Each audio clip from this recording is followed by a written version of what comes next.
Nick checked his pockets one last time as the door closed behind him. His wallet, phone and coins were all where they should be, as was his collar. Amused disdain flitted across his face as he graced the oily metal scales with his touch as though still unused to their feeling against his fur.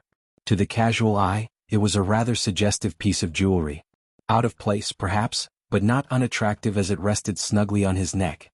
It lent mystique to the figure who wore it, or so the mammals he passed on the street believed. Quite a few of those mammals looked for longer than was strictly necessary or polite.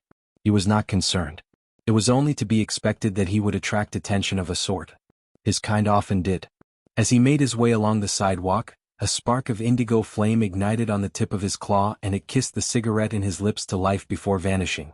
The walk from his hotel to the bar was not a long one, but Nick took his time. It had been a long time since he had been this little slice of reality. Too long. There was something about the place that he simply could not get enough of.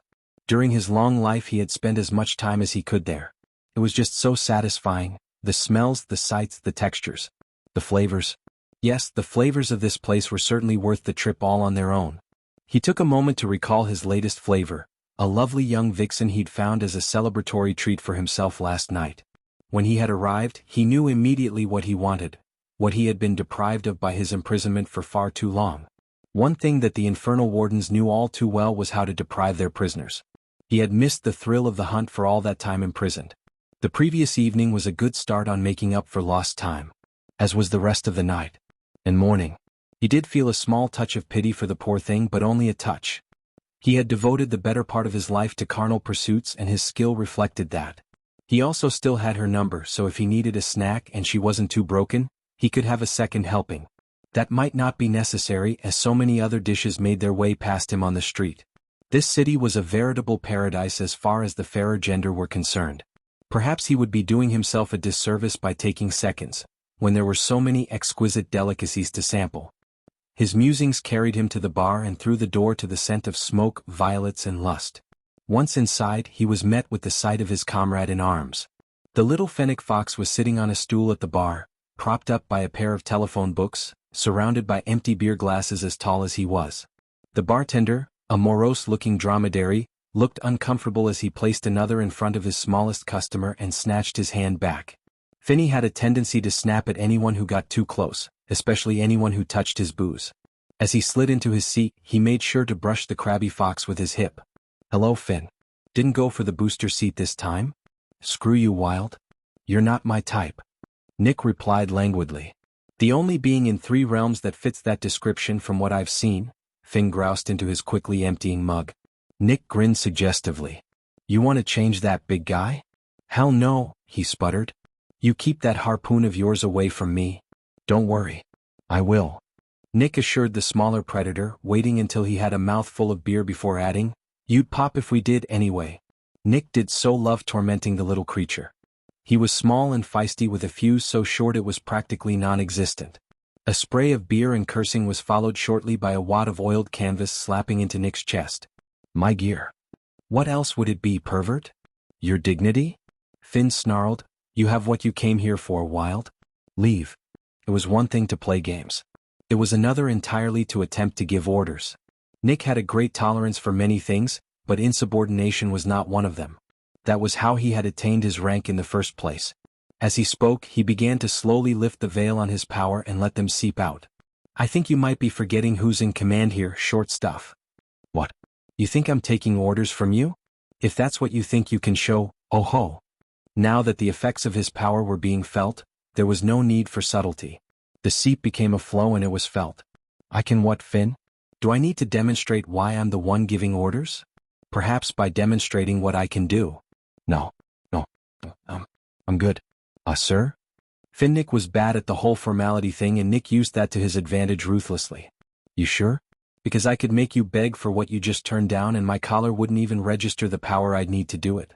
Are you sure you don't want to see if you'd pop?" "Please no." His cringing was cute. "So, we understand each other, do we?" "Yes, sir." Nick let the power slip back under the veil and he leaned back on his bar stool. "Finn, I have no issue with you hanging out here and drinking your way through this tour. I can take care of this idiotic job myself, but if you challenge for rank, I promise you the internet will be flooded with more fennec fox porn than you can even imagine and you'll be starring in all of it." You may not have anything writing on this, but I do. Either help or stay out of the way until I give you orders. Either is fine by me. You cause me problems and you will hurt for it. All the way back home. It's not my fault your dumb ass backed the losing side in a coup. The Fennec grumbled bitterly before shooting the rest of his mug and banging on the bar top for another. You have no one to blame for that but yourself. Your fault. The smaller fox spit the last words with undisguised venom. Nick was not impressed or fazed. Of course it was. That was just a lark. The brash just has no sense of humor. 5 centuries was way too long a sentence for something so minor. Something so minor. Yeah. It only cost you your rank, smartass. And yet, I still outrank you. Something to think about. Nick growled as Nick slid off his stool and headed for the door. He could hear liquid being guzzled as he walked away. Thanks for this, Finn. I'll be in touch. Try to sober up once in a while, you little imp you. The door swung shut on Finn bellowing for another round and Nick smiled. Another successful meeting with his team. A cigarette bloomed into fiery life between his lips as he meandered back towards his hotel room. He had his gear to look over and a few minor things to do before he had to get to work, but first he was feeling a bit peckish. If that vixen was still around, maybe he'd have those seconds. It did not pay to work on an empty stomach after all. I don't care who recommended you. I don't care what your expertise was at officers' school. I don't care how good your grades were, and I don't care who pinned your bars on your shoulders. Judy stood ramrod straight as she had her situation laid out for her. Yes, Hops, we do have a major operation underway and it is not your concern. Your job is not a part of it. And what? You were sent here to my team so you could get experience as an expert on the culture and characteristics of this city, not so you could interfere in an ongoing operation. She hadn't thought her request was unreasonable at the time, but as her superior officer ranted, she was forced to reconsider. She had hoped to lend another pair of paws to the problem, but it was sounding more and more like she was a liability than an asset. You are too inexperienced to handle anything beyond learning the basics of living in this society. You haven't even gotten used to being here yet. Her commanding officer was right. Adapting to her current circumstances was proving a more challenging task than she had anticipated. The grooming and maintenance alone was a considerable amount to learn in practical terms. She'd read about all of it, of course, but the reading and the doing were not the same. It all took so much time. Apparently that was normal, especially for females, but really, it was bordering on the absurd. I'm sure I will get faster with practice, sir. And better at it, but that is not the point. Do you honestly believe you are fit to assist experienced officers in the field when you only barely blend in? I have years of experience in the field elsewhere, sir. My tracking and recovery record is in the 94th percentile. Be that as it may. Then and there you had a record. Here and now, you have a lot to learn before you can be allowed to work on your own safely, and I can't spare any of my other officers to assist you with your transition. Until that changes, you will follow protocol and complete your transition unassisted. That means no operational assignments until you are competent to my satisfaction. Now get out. Half an hour later, Judy sat at a coffee table. She looked much less like an unmade bed in a windstorm and passed easily enough for a denizen of her assigned area. Item number 6 on her checklist of tasks for acclimation entailed getting coffee and a Danish at a cafe and spending time observing the average mammal to hone her behavioral camouflage. Mammal watching. Riveting. Not that she wasn't fighting the giddiness of finally being in the city. She was barely able to contain herself. It was Zootopia. The crowning achievement of mammalia in the last 200 years. An apex achievement in cultural development. She was there. At last. Judy could not wait to get some leave so she could dig into everything the city had to offer, but that was a reward as yet unearned. Leave was granted following achievement, necessity for medical, psychological or emotional health reasons, or time expended in the service. She had only just arrived, so the first and third didn't apply. The second was something she hoped to avoid as long as possible. Rather than grouse like a petulant child, she set about doing her job. She lasted roughly 10 minutes before her tablet was up, on and pulling all files from the mainframe for current operations. As an assigned member of the team, even if in transition, she had access and a responsibility to know what was going on in case of an emergency. Her interest in getting up to speed had nothing to do with her total disinterest in her important task of watching llamas cross the street. An hour passed and she was hazarding another trip to the counter for another tea with lemon when she saw something that made her fur stand on end. Among the files she had received as part of her deployment was a long list of known enemy operatives. She had given it a cursory once-over, focusing on the red-flagged items. There was plenty for her to catch up on already, so a quick scan of the pictures and cover pages was enough for her initial review. She had a good visual memory. She was glad she did. One of them just walked, more accurately sauntered, past the window of the cafe. A red fox with fever-bright green eyes. In the time it took her to shake off her astonishment and race to the door, the phantom enemy operative had vanished into the crowd. She was sure of it. Judy scampered back to her seat and pulled up the file again. She was astonished at what she found. There was nothing but a grainy, distorted photograph and brief description on the initial assessment sheet. The rest of the sheet said nothing. Name unknown. Status unknown. Rank, powers, associates, faction and history entries on the initial assessment sheet, all unknown. The only other entry of substance in the file was the tag on the top card flagging the subject as a Class 5 threat, extremely dangerous. It was a meager file on its own, but the associate's number of case files and incident reports was staggering. File after file added to the queue as the search engine worked its way through the mainframe and archives. The more she read, the more horrified she became. Plenty of sightings and circumstantial evidence, but nothing conclusive and concrete evidence. Whoever this character was, he was a serious problem. If he was in the city, he was probably involved in their current situation. The operative, called Wraith in the file, was accredited with a distressingly long list of successful missions. Unfortunately, all his successes were at her people's expense. If he were on her people's side, he'd be decorated and honored within an inch of his life. As it was, he was reviled, and yet his file didn't even have a name. He was a monster. And a mystery. And in the city. Sir, I know what I saw. Do you? Bogo didn't even look up. You saw a fox after reading a file on a fox and matched them up. It's a rookie mistake. So, all foxes around here smell like brimstone? That one did. Side-eye was a step up, but not by much. Are you sure? It was faint, but present on the air. The water buffalo's flat expression communicated his unimpressed state. She pressed. You are well aware that any form of falsehood will cause me pain. Yes. That carryover from your last posting? Bogo leaned back in his chair. Let us say, purely for the sake of discussion, that this fox you saw was Wraith. What do you propose we do about it? I'm a tracker, sir. I can hunt him. Did you completely forget the conversation we had here in this office, less than 2 hours ago? But the one where you agreed that you were too inexperienced to be allowed to operate on your own and I don't have the spare personnel to assist you?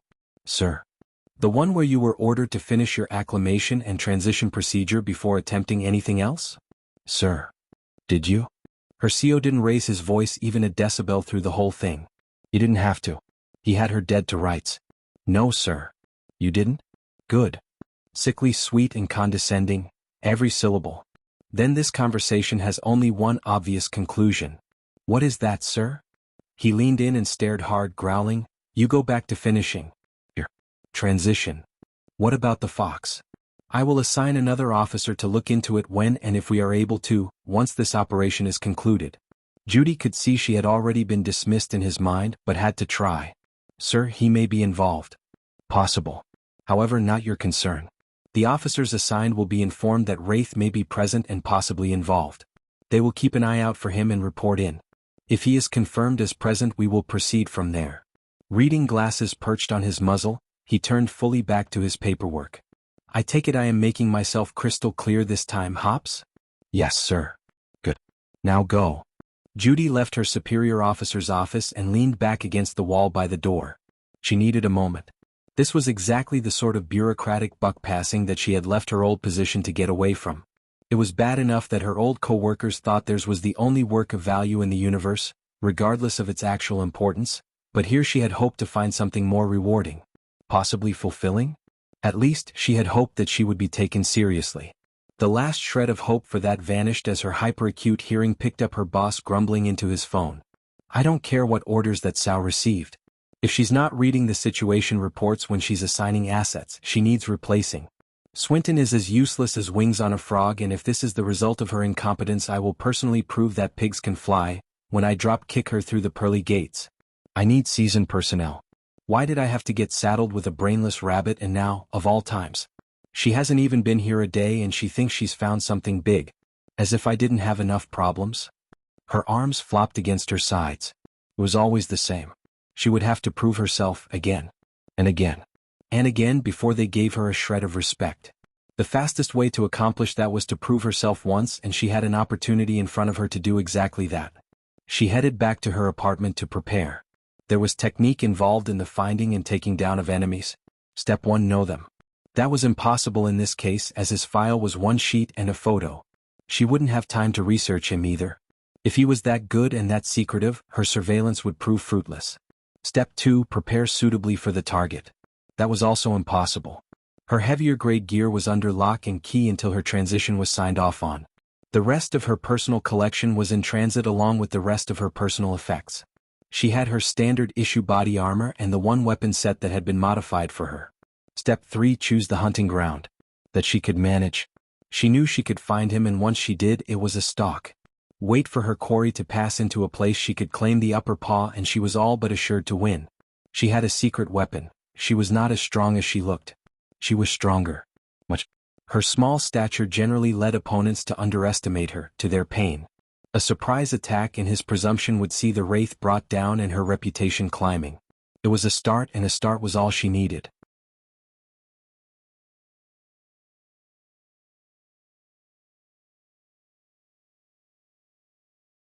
The hunt had not been kind to her.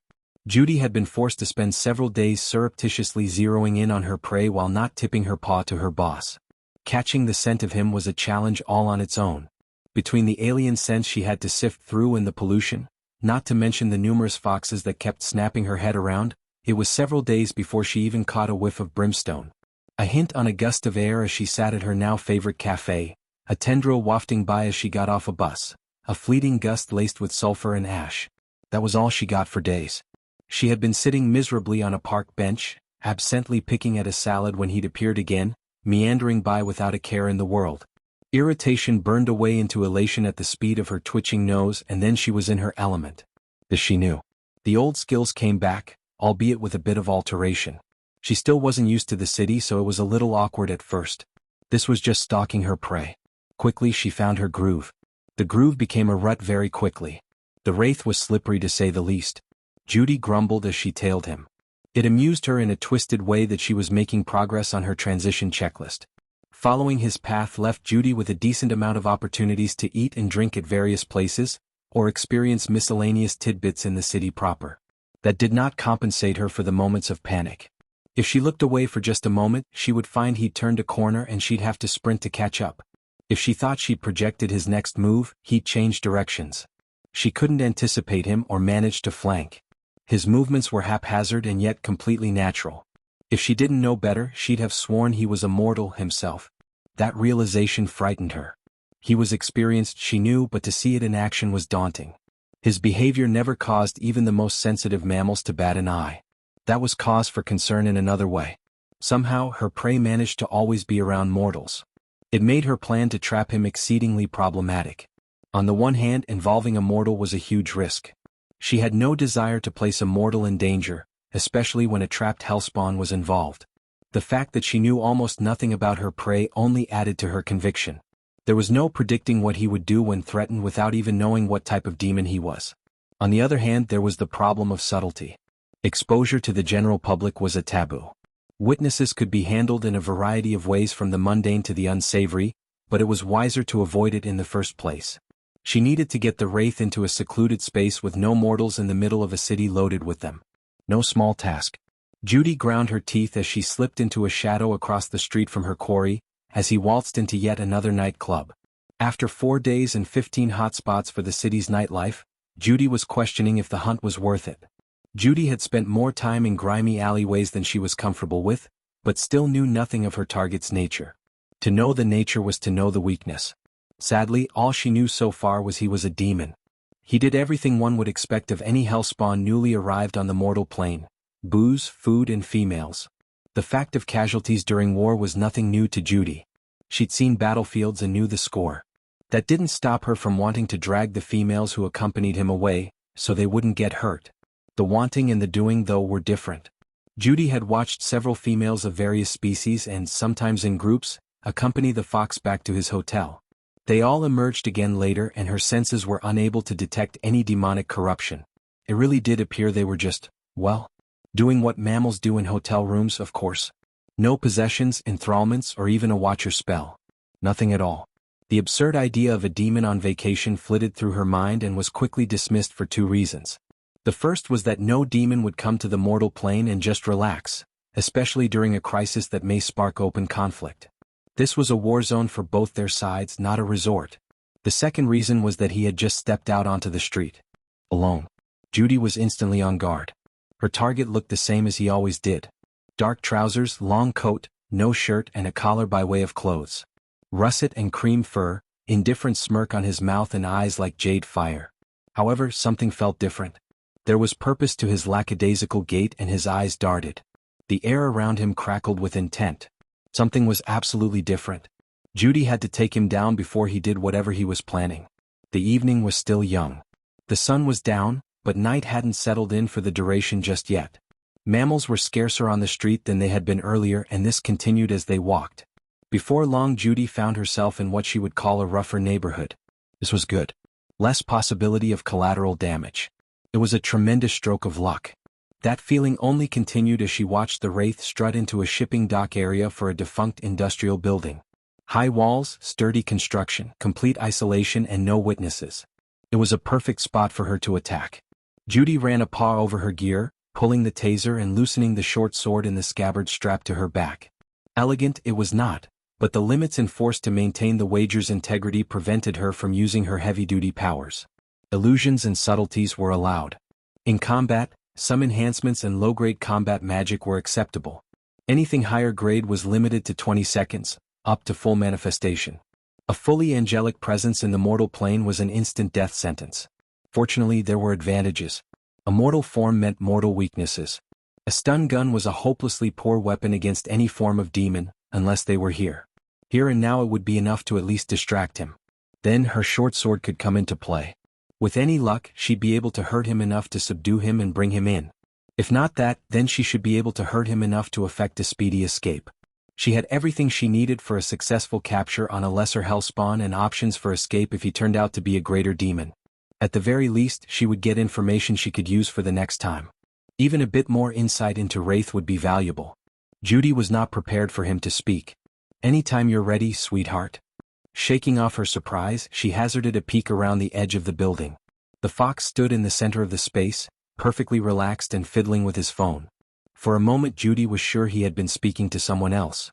"Listen, Rabbit, I haven't got all night." And that idea went out the window. A flare of divine power coursed through her and she was sprinting at the edge of sound. Finally. Her paw was stopped in midair as was the rest of her. Her forearm was held in an iron grip. The taser's electric arc was dancing its jig just close enough to her target's neck to singe fur. So close. Her body twisted and her foot impacted his arm just below the elbow. The grip loosened and she landed with her short sword already clearing the sheath. Her first swing hit nothing but air, as did her follow-up, and the tertiary strike with the taser left her with one hand empty. The taser tumbled through the air and cracked hard against the concrete. The blue smoke leaking from the chassis indicated it was dead, but neither Rabbit nor Fox was paying attention. Her initial assault had failed. She had to either commit or run. Her decision was made as soon as she clapped eyes on his condescending smile. Was worth the risk. Unsealed, she had 20 seconds of her full power to use without consequence. Ample time to wipe that smirk off his face. She tapped the two bangles on her left wrist and growled their names. They vanished, as did her restraints, and her power flowed through her like a flood. She wasn't manifesting, but she was close. Ample power to crush one obnoxious demon. The fox screamed.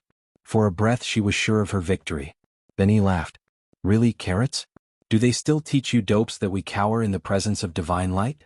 This isn't a fairy tale." Judy goggled. He was completely unaffected. He was mocking her. A bell chimed warning her that half her time was past. Half her time wasted. As Judy gathered herself to charge, a pebble smacked into her nose. Her eyes snapped closed and her paw went to the injury. Another pebble bounced off her paw and another, her shin.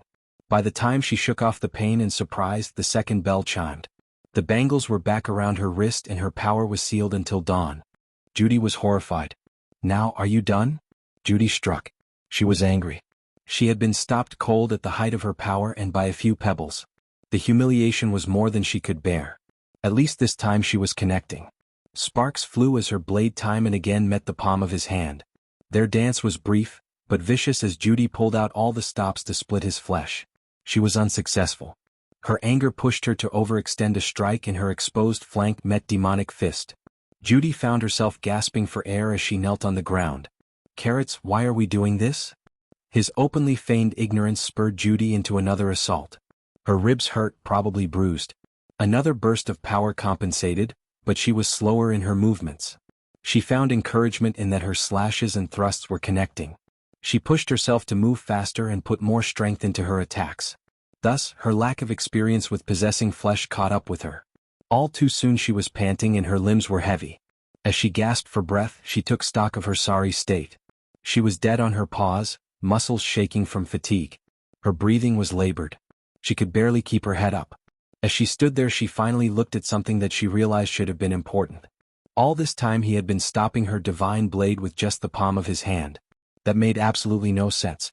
Her sword should have cleaved the limb to the shoulder on the first strike. By rights, he should have been a pile of screaming ribbon after the punishment she had dealt out. Instead, he was standing there looking at her sardonically. Her eyes flitted to his paw. Metal coated his palm. It looked gangrenous and ashen in the limited light as it looped around his obsidian claws. There was no pattern to it. Craggy spurs and threads of oily mineral traced across the expanse and flowed up his wrist, only to vanish under his sleeve. It was a horrible mockery of flesh and bone, assembled by a perversely lunatic mind. Perfect for a demon. "You like?" he queried, holding up his paw and wiggling it. The light glistened on the random collection of metal flesh and Judy gagged. "No? So, are you ready to talk to me like a civilized mammal now, or do you want to just attack me again?" Judy would not rise to the bait. Conversing with demons was the first step to temptation. She had made every other rookie mistake this night, but she would not make that one. She had to have some form of self-respect. "All right, little angel, you just wobble there and pant. I've got places to be. But bye." That said, she couldn't let him escape. If he was willing to talk, she could get information. "Demon? Oh, so you aren't a mute?" "Yes." "Why are you doing this? Are you a really delayed echo or something? We're here because you've been following me for almost a week and I got tired of waiting for you to find the spine to make a move. Would you care to tell me why you've been following me? Because you're responsible for the lost souls." "I'm what?" "You heard me, demon. You really like that word, don't you?" "What?" "You've used it twice as often as literally every other word I've ever heard you use. Stop distracting me and tell me how you're siphoning off the souls." "That's funny. I was going to ask you the same thing. My people are convinced it was your side's doing." "We would never." "Sure you wouldn't." He did nothing to hide his eye roll. "Figures," he muttered before making to leave. "Where are you going? Do I have to spell it out for you, dumb bunny? Your lesson time. You claim your side isn't responsible for the situation and you can't lie. Correct?" "Yes." "Wait a second. How do you know that?" "Now, I know my side isn't smart enough to pull this off. If they had, they'd be too busy bragging to accomplish anything as sophisticated as create a smokescreen. Also, they wouldn't have sent me." "Why not?" "Because I'm too high a risk for them to send on a minor errand like a few missing souls." The demon flexed his paw and muttered, "All right, we're done here." The armor haphazardly gracing his paw turned to liquid and receded under his cuff as he turned to leave. Judy's eyes bugged, both at the armor and the unsettling sense that he was telling the truth. His dossier, equipment, and the proof of his skill was overwhelming. The record of his accomplishments was extensive. He had engaged her on her own terms and beat her without breaking a sweat, using one paw and a handful of rocks. Then there was the armor. Living metal weapons were a relic of the war. Ancient, powerful, and sentient. They were very rare and, supposedly, extremely picky about whom they served. The myth of warriors communing with their weapons and building rapport with them began with those armors. In this case, they were not simply objects to be used. They were a symbiotic relationship and ally. One that could be lost if not treated to their standard. Judy had never seen one before, but the stories she'd heard were legion. Any demon possessing one was to be avoided by any but the high seraphs. As her mind churned over the implications, Judy almost missed her opponent traipsing off. Realizing her gaffe, she scrambled to catch up. He had apparently decided their conversation was over. She sheathed her short sword and drew a dagger as she raced to block his path. Her forte was the longer blade, but the dagger was a more dynamic weapon against larger enemies. She had a better chance of causing him some injury, though on a smaller scale. The demon sighed. "What do you want now, rabbit? I'm not letting you leave without answering some questions." A moment ago you refused to speak to me. Now you want to chat? Are all angels bipolar, or is it just you? So saying, he moved to brush past her on her unarmed side. Spinning on her heel, she drove the pommel of her dagger into his side with a back-fisted hammer strike. She was satisfied at having finally hit him. It was a small thing, but it was at least proof he had underestimated her a little. The demon grunted and winced at the impact. That bought her time to block his path and fall into a solid position to defend from. When he looked up, she saw he was in a much less pleasant mood. She smiled into his now pitch-black eyes. Like I said, you aren't going anywhere until I get answers. All right. You got in your little face-saving blow. Good for you. I'll give you a chance to ask one question. If it's good enough, I won't rip you apart, feather by feather. It was time for a really, really big gamble. If your side isn't blocking the soul traffic and my side isn't, then who is? Slowly the black bled out of his eyes. By the time the green was back, his expression was pensive. An excellent question. I can't claim to know that. I also presume that you are unaware. Obviously. Until a moment ago, I was sure you were the culprit. True. He rubbed his lip contemplatively. When I find out, I'll take care of both our problems then? You think I'll leave something this important to a demon? You could steal whatever it is and use it against us. Those are my orders if it's possible, but not really anything you can do anything about. He smirked at her indignant stammering and leaned in. Your side must be desperate to have someone as green as you on this case. After what just happened, do you think you could possibly keep me in check? I know I can hurt you. And I know I'll never give you another opportunity. You blew your element of surprise and I won't underestimate you again. Now, what do you think you can offer to make this anything but a joke? Judy was stymied and could do nothing but watch as she slipped past her. Like I said, I'll take care of it. Oh, and you really should pay better attention. Judy looked up at those words and saw her dagger in his paw. He waggled it playfully before spinning it through his fingers like a baton and snapping his arm down. The blade rammed into the concrete floor of the dockyard point first and slid into the hilt. The impact sent spiderweb cracks radiating out from the hilt as it struck. Impossible. Utterly impossible. Demons were not able to handle divine weapons. Any angelic weapon would burn the corruption out of whatever they touched, yet he wasn't even singed. This demon was more than a puzzle. He was a nightmare. Absurdly dangerous and powerful for a start. Any sane mortal, angel or even demon, would thank their lucky stars never to meet such a being. She should be thrilled to be walking away from an altercation with him with only a few sore ribs and an equally bruised ego to show for it. However, in that same altercation she had more than tripled the information in his dossier. She had him talking. It was a once-in-a-reality opportunity. The words were out of her mouth before her mind caught up. I can offer information. He turned enough to cast an eye back over his shoulder. Oh. She had his attention. Now she needed a hook. I'm sure you know my side monitors demonic presence in the area. Not long ago, all but a few minor demons were recalled from active service. Now you're here. You have to be a major power to require that much of a personnel shift. Well, that must be the nicest thing an angel has ever said about me. I'm touched. Do you have a point? You can't have much in the way of resources or support. A couple errand runners, maybe? He turned to half-face her. She was making progress. If you're this strong, playing by such odd rules and complaining that you're a high-risk operative, I can only guess that your handlers aren't doing you any favors. You're flying blind, aren't you? The silence stretched, taut and uncertain. Now he was staring. His eyes never wavered, but they were not threatening. If anything, they were amused. Judy was willing to give him that if it bought her more opportunity to observe the wraith. At length, he chuckled and the tension blew away like mist in the wind. He lifted a pack of cigarettes to his lips and pulled one free. Indigo flame from a claw saw it lit, and a long puff later, he asked, You got a name, sweetheart? You give me yours, I'll give you mine. Nick Wilde. Judy Hopps. A pleasure. All yours. He barked a laugh. All right, Hopps. Why don't we talk this over in a less combative manner? Dinner? Are you seriously asking me to dinner right now? It's more civilized than chatting between sword blows. Plus, it'd be an item on your transition checklist if I'm not mistaken. Having a meal in public with a companion or something? How do you know about that? He rolled his eyes. Stick around long enough and you learn everything. So, how about it? What do you get out of this? Until we actually talk? He shrugged. Nothing but the company of a cute little bunny with angel wings. Don't call me cute. Yeah, okay. He exhaled a large puff of smoke which billowed around her. I'm hungry, Angel Fluff, so I'm going to get something to eat. If you decide to join me, that's your call. Just remember you offered first. Offered what? Information, Rabbit. Really? It was 2 minutes ago. Her embarrassment was cut short as she felt a ghostly paw slide over her hip and pinch her right on the rump. She had intended to accompany him for the purpose of information gathering. The information she had offered was a gamble and she would have to play a very careful game. Dealing with a demon and offering information, this could get her branded a traitor and executed very easily. Not to mention falling. Judy had no desire to become a fallen angel. However, all that was set aside in her mind once her feet touched the ground again. Now she was going to follow him just to pummel the smirk off his face for copping a feel like that. The rest would just be gravy.